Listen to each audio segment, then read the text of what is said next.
मैं उस वक्त तकरीबन यूरोप में था, तो एक जगह है वहाँ लिवरपूल एक जगह है, बड़ा खूबसूरत इलाका है।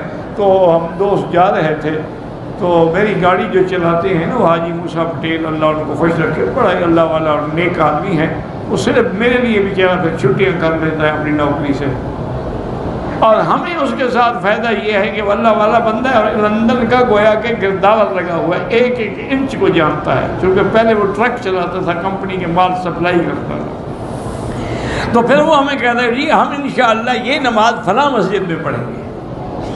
उसको अंदाज़ा होता है कि 50 मील के बाद मस्जिद है, इतना टाइम हमारे पास है, हम पहुँच जाएंगे।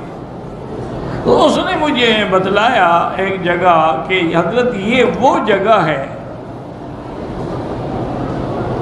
यहाँ ये जो आपको नज़र आ रहा है ना एक बहुत बड़ा गिरजा। मैंने कहा हाँ, ईसाइयों के होते हैं ना वो गिरजे कहलाते हैं।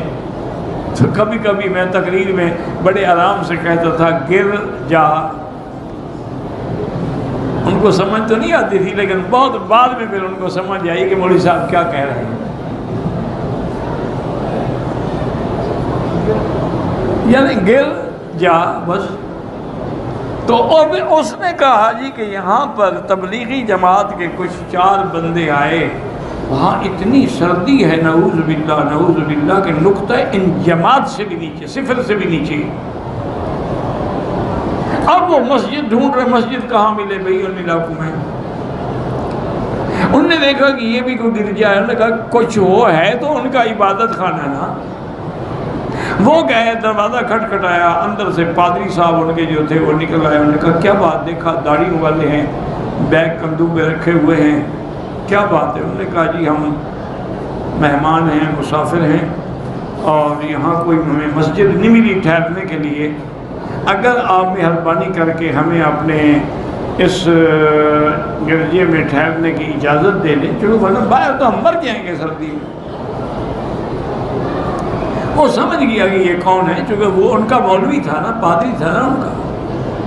उन्होंने कहा कि हजरात मैं इजाज़त दे देता हूँ, लेकिन एक शर्त है, ना तो यहाँ मेरे इस मकसद में कोई तुम तबलीग करोगे, न तकरीर करोगे, और न गश्त पे जाओगे, न किसी को तबलीग करके यहाँ ले आओगे, बस तुम अपनी रात गुजारो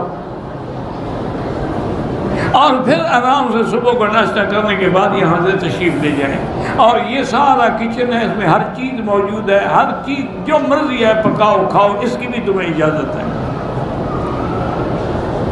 उन्होंने कहा जी हमें ठीक है, शर्त मंजूर है। हमने तो रात गुजारनी है, कहाँ हम गश्त पे जाएंगे और कहाँ किसी को यहाँ ले आएंगे।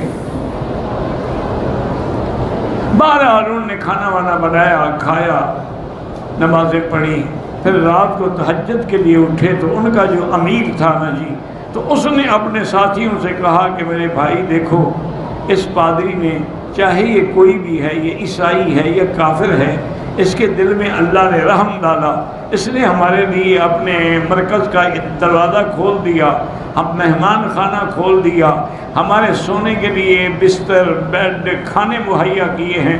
अब तुम दुआ करो, अल्लाह से रो रो के गिड़गिड़ा के किया अल्लाह इसके लिए भी जन्नत का दरवाज़ा खोल दे। अब वो रो रहे हैं और दुआएं कर रहे हैं, वो पादरी जो था ना वो छुप के सुन रहा है, या उसने कोई सिस्टम ऐसा रखा हुआ था कि वो सुन लेता था। सुबह की नमाज पढ़ी, नाश्ता किया, वो आ गया। उसने कहा हजरात मैंने रात सुना है कि आप मेरे लिए दुआएं कर रहे थे। मैंने कहा जी आपके लिए हम और क्या कर सकते, दुआएं कर सकते हैं।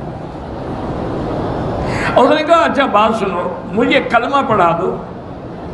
आपको हमसे इतनी हमदर्दी हो जाएगा, क्यों हमदर्दी ना हो भाई, तुम इंसान हो, मौलवी हो, उनके आलिम हो, आबार हो, और अल्लाह तो हमें कुरान में कहता है कि या अहलल किताब ताअलू इला कलिमतिन सवाइन बैनना व बैनकुम, आओ हमारी तरफ, हम इसी बात में इत्तेफाक कर रहे हैं, अल्लाह की तौहीद पर, अंबिया की नबूवत और रिसालत पर। तो उसने कहा देखो मेरी एक शर्त है कि मेरे इस्लाम के बारे में किसी को बतलाना नहीं,